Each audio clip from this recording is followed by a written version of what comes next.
मेरठ के सुखवीर सिंह हाल ही में रिटायर हुए हैं। पेंशन के दायरे में नहीं आते। उन्हें ग्रेच्युटी और प्रोविडेंट फंड के रूप में अच्छी खासी रकम मिली है। वो 40 लाख रुपए निवेश करना चाहते हैं ताकि ब्याज आय से अपना जीवन यापन कर सकें, लेकिन समझ नहीं पा रहे कि आखिर इस पैसे को कहां निवेश करें। सरकार की तरफ से सीनियर सिटीजन्स के लिए कुछ खास योजनाएं चलाई जा रही हैं। इन योजनाओं में निवेश पर सीनियर सिटीजन को सामान्य लोगों की तुलना में ज्यादा रिटर्न भी मिलता है, लेकिन ये ज्यादा रिटर्न ज्यादा कारगर नहीं है, क्योंकि इन योजनाओं में निवेश पर ब्याज दरें तेजी से कम होती रही हैं।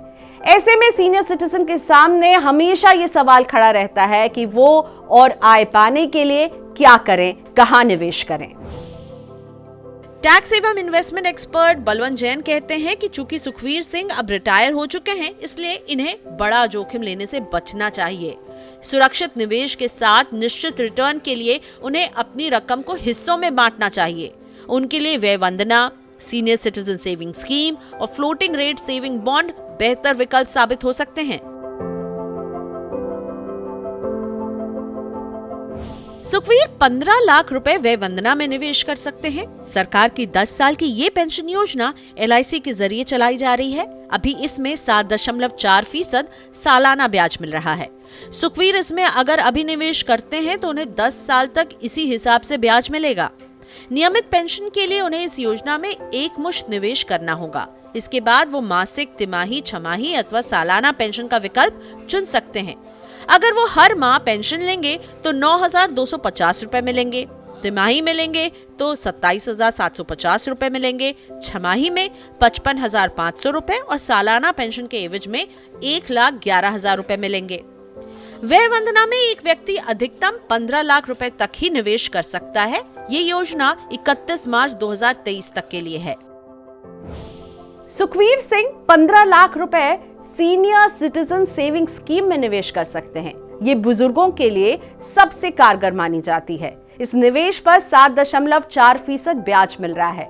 ये बचत योजना 5 साल की है, जिसे 3 साल के लिए और आप एक्सटेंड भी कर सकते हैं। अगर सुखवीर इस योजना में 15 लाख रुपए निवेश करते हैं तो उन्हें प्रति तिमाही 27,750 रुपए मिलेंगे। 5 साल बाद उन्हें मूल रकम वापस मिल जाएगी। ऐसे में उनके पास पहला विकल्प होगा कि वो या तो इस निवेश की अवधि 3 साल तक और एक्सटेंड कर लें। दूसरा, अगर ब्याज दरें बढ़ गई तो इस रकम को निकालकर इसी योजना में दोबारा से निवेश शुरू कर सकते हैं। कोरोना काल में बुजुर्गों को राहत देने के लिए RBI ने floating rate saving bond scheme launch की थी। इस बॉन्ड पर FD, RD या KVP जैसी स्कीम की तुलना में ज्यादा रिटर्न मिल रहा है, लिहाजा ये सीनियर सिटीजन के लिए अच्छा विकल्प है। इस स्कीम को सरकार की तरफ से सॉवरेन गारंटी दी गई है। इसमें 7 साल के लिए पैसा निवेश कर सकते हैं। इस निवेश पर ब्याज दर को NSE से जोड़ा गया है। चूंकि ये योजना विशेषकर बुजुर्गों के लिए है, इसलिए उन्हें NSE की तुलना में 35 बेसिस पॉइंट ज्यादा ब्याज दिया जा रहा है। फिलहाल ब्याज दर 7.15% है। इस निवेश में ब्याज का भुगतान छमाही आधार पर किया जाता है। सुखवीर को अपनी रकम में से 10 लाख रुपए का निवेश इस बॉन्ड में करना चाहिए। टैक्स और इन्वेस्टमेंट एक्सपर्ट बलवंत जैन कहते हैं कि हालांकि ज्यादातर सीनियर सिटीजन FD में निवेश करते हैं, फिलहाल इस निवेश पर 6% के करीब ब्याज मिल रहा है। ये रिटर्न महंगाई को मात देने में कारगर नहीं है। NSE, KVP, MIS जैसी लघु बचत योजनाएं हैं। कुल मिलाकर देखा जाए तो लंबी अवधि तक निश्चित रिटर्न हासिल करने के लिए व्यय वंदना बेहतर विकल्प है।